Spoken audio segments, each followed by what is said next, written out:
Hey guys, Symbiote here, back again with another review, and today we'll be taking a look at the Hasbro Marvel Legends Spider-Man Retro Card Series Wave 2 Symbiote Spider-Man. But before we get into it, let us first take a look-see at both the front and the back of the packaging.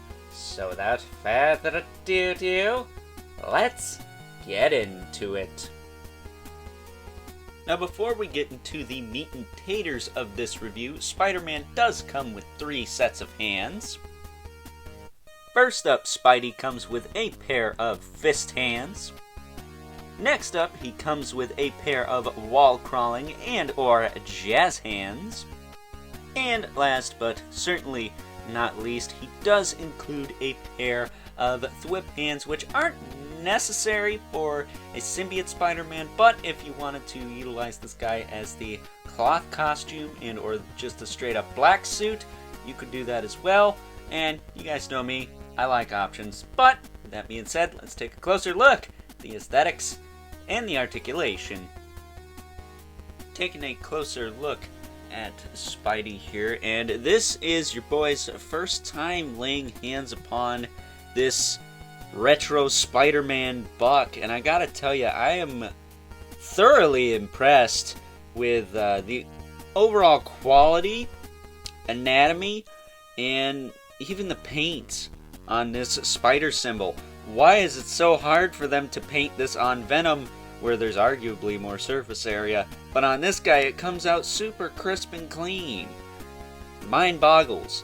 But on top of that, he of course has little white squares on the backs of his hands. He is packaged with these fist hands, so those are the ones that'll be on him for the majority of the review. And I do believe the cloth black costume, not the alien symbiote, also has these little white squares, or rectangles, whatever you want to call them, on the backs of the wrists as well. So take that for what it's worth. You could buy a couple of these, use them in a couple different displays. It's always nice to have options, right? But as far as the figure goes, he's got the pins, but again, the quality on this buck is a lot better since it hasn't been used a million times like, say, Bucky Cap or Pizza Spidey. So the joints aren't super duper gummy, and they're not super duper loose and flaccid either. So that is a definite plus. But I will say I would like to see this mold pinless at some point, but I will also say on this particular figure, it's not so bad because he doesn't have red on the outside, blue on the inside, you know what I'm saying? But again, you guys know how I feel about pinless tech. The quality is just bar none. There is no comparison. It is the best quality Marvel Legends has ever had. Ever. Period. No contest. That said, this guy is very well articulated. So why don't we talk about that for a minute?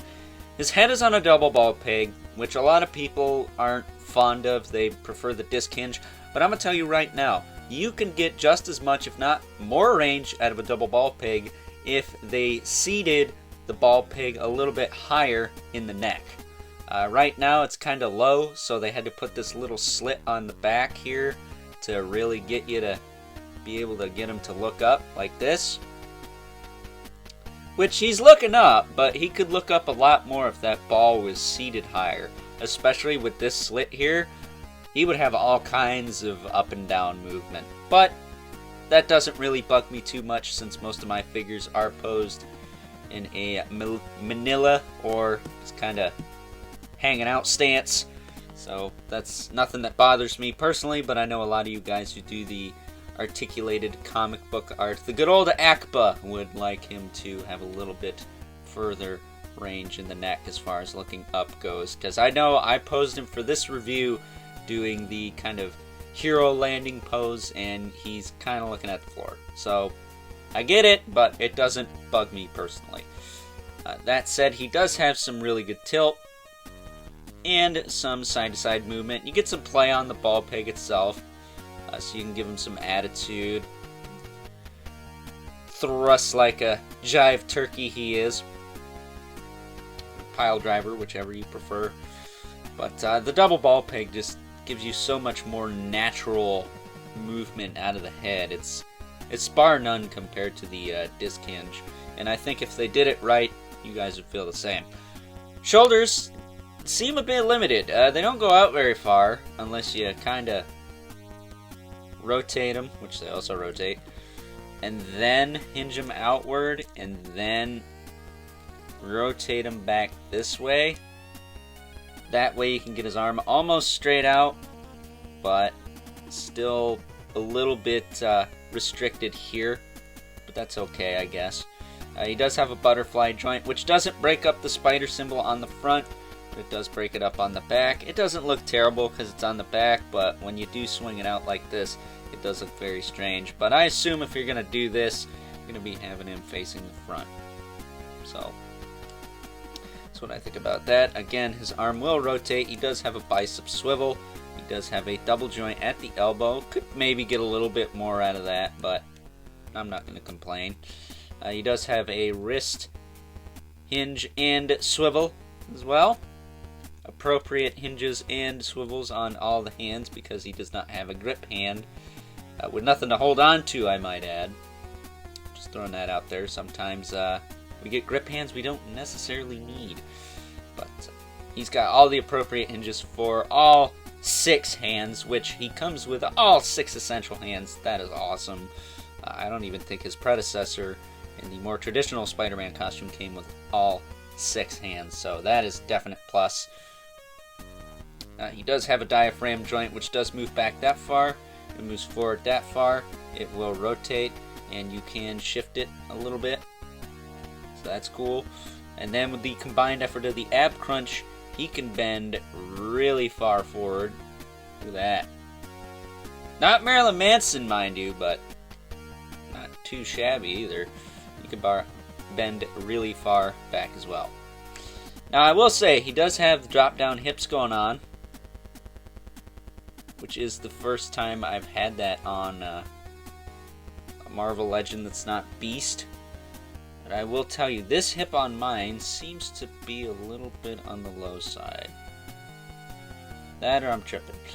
Either way, it doesn't bug me a lot. He can kick forward pretty far. He can kick out. Not as good as the Cyborg Spider-Man. I think that's still kind of the best Spider-Man base body. If we're going to talk functionality and stuff.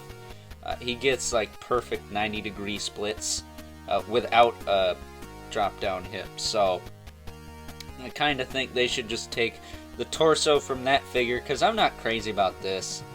Breaking the costume design up. Yes, the articulation's great, but when your logo covers the majority of your torso, it kind of sucks to break that up. That said, he also has a thigh cut, double joint at the knee. Gives you pretty good range. He's got calf rotation, a hinge at the foot, as well as a rocker and peg holes at the bottom of the feet for the display stand he does not come with, but I'm sure you could rig something up if you needed to. That said, he could stand perfectly fine. I didn't have a whole lot of issues with this guy standing. His feet firmly plant onto the floor there, so that is a definite plus. Much easier to stand than ye old Pizza Spidey body. So with that being said, let's now take a look at some size comparisons. First up, here's our new Symbiote / Black Costume Spider-Man next to the previous Symbiote / Black Costume Spider-Man and Kraven the Hunter. Next up, here he is alongside both the comic and cartoon versions of Venom. And last, but certainly not least, we have our 2 regulars, the Mythic Legions, Brother Mandibulus, and the Eleven Spawn, who as usual towers over everyone. So with that being said, time to wrap things up. Some final thoughts. Overall, and now that I've finally been able to lay my hands upon this amazing retro Spider-Man buck, I am going to say that this is by far my absolute #1 favorite Spider-Man figure in my collection at this current time. And while I may not have a classic Spider-Man on this new and improved body for old Webhead just yet. Fingers crossed I get one this year thanks to the 60th anniversary of Spider-Man. I am 100% content in having the Symbiote slash Black Suit Spider-Man on this body as my primary Spider-Man for the time being, because I absolutely love this figure. And unlike the more traditional style Spider-Man that Hasbro put out on this, once again, new and improved body, I just love this body, man. This guy comes with all the essential hands for a Spider-Man figure. 2 whip hands, 2 fist hands, and 2 wall crawling hands. And again, while you may not necessarily need the whip hands for this costume specifically, I like options.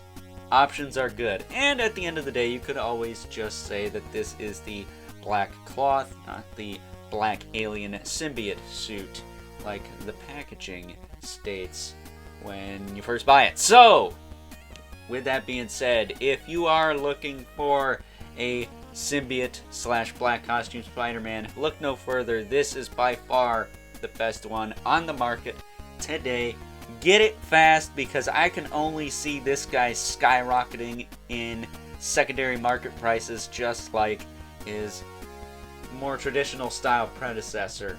So with that being said, hope you guys enjoyed this review.